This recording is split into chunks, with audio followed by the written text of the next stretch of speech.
La métropole de Lyon, donc c'est Lyon plus 58 autres communes, on est sur un bassin de vie où traditionnellement il y avait des textiles, les soyeux, et puis après d'autres gens dans le textile jusqu'au textile qui a permis l'industrie de la chimie. On a fait le choix sur le territoire d'accompagner la transformation des entreprises pour qu'elles respectent les limites planétaires et dans le même temps qu'elles incluent plus de personnes. Puisque nous, notre besoin à nous en tant qu'habitants, c'est de se révéler dans un parcours professionnel en détruisant pas ce qui fait qu'on vit au quotidien, c'est-à-dire abaisser les pollutions et les nuisances, mais aussi permettre à chacun, chacune de répondre à ses besoins essentiels. Et dans les besoins essentiels, il y a se vêtir, il y a s'alimenter, s'éduquer, se déplacer, mais il y a se vêtir.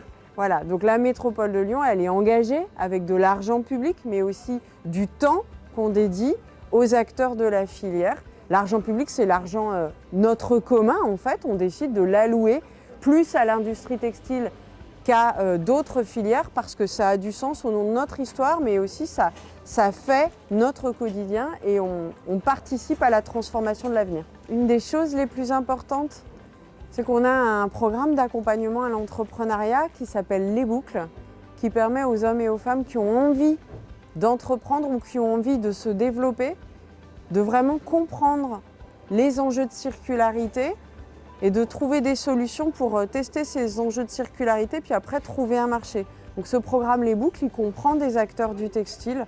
Ça, c'est un exemple concret que la métropole a mis en place pour finalement éviter que certaines qui ont des bonnes idées patauges, mais soient vraiment accompagnés par des spécialistes de l'entrepreneuriat et des spécialistes de l'économie circulaire.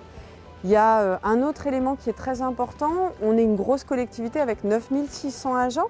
On achète des vêtements professionnels, des vêtements techniques, des vêtements de sécurité. Donc on achète auprès d'industriels du textile et on essaye d'acheter mieux, c'est-à-dire d'acheter auprès d'entreprises le plus local possible, qui ont intégré le sujet de l'éco-conception, c'est-à-dire produire des vêtements efficaces, utiles, mais avec moins de matière, moins d'eau, moins d'énergie, moins de choses complexes qui pollueront derrière.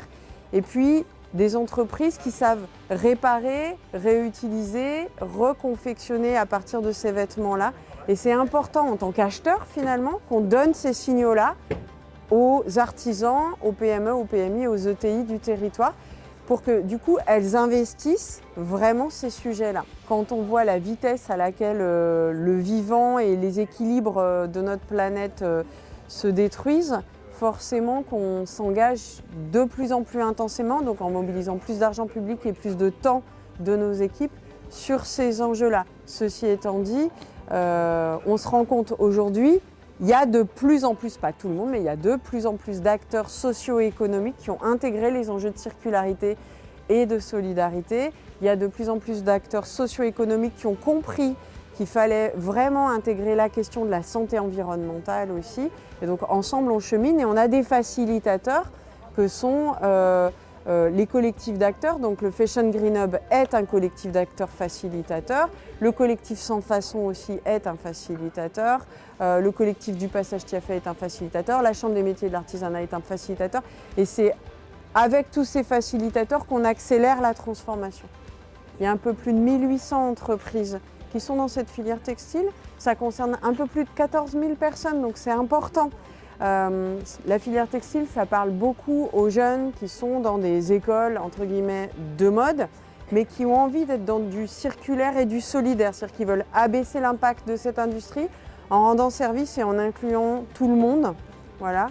Moi, en tant que représentante du territoire de la métropole de Lyon, je suis fière et contente de constater que ce qu'on propose de plus et mieux coopérer pour abaisser l'empreinte de cette industrie sur nos ressources et sur le vivant et pour augmenter l'impact. C'est-à-dire que plus de personnes se sentent concernées par toutes les solutions et plus de personnes aient envie de travailler dans ces entreprises-là. Je suis fière et contente de constater que ça fonctionne. Et c'est comme ça en fait, c'est en permettant des événements comme ça qu'on arrivera à massifier les solutions et à changer les habitudes de chacun, chacune, qu'on soit entrepreneur ou consommatrice, consommateur.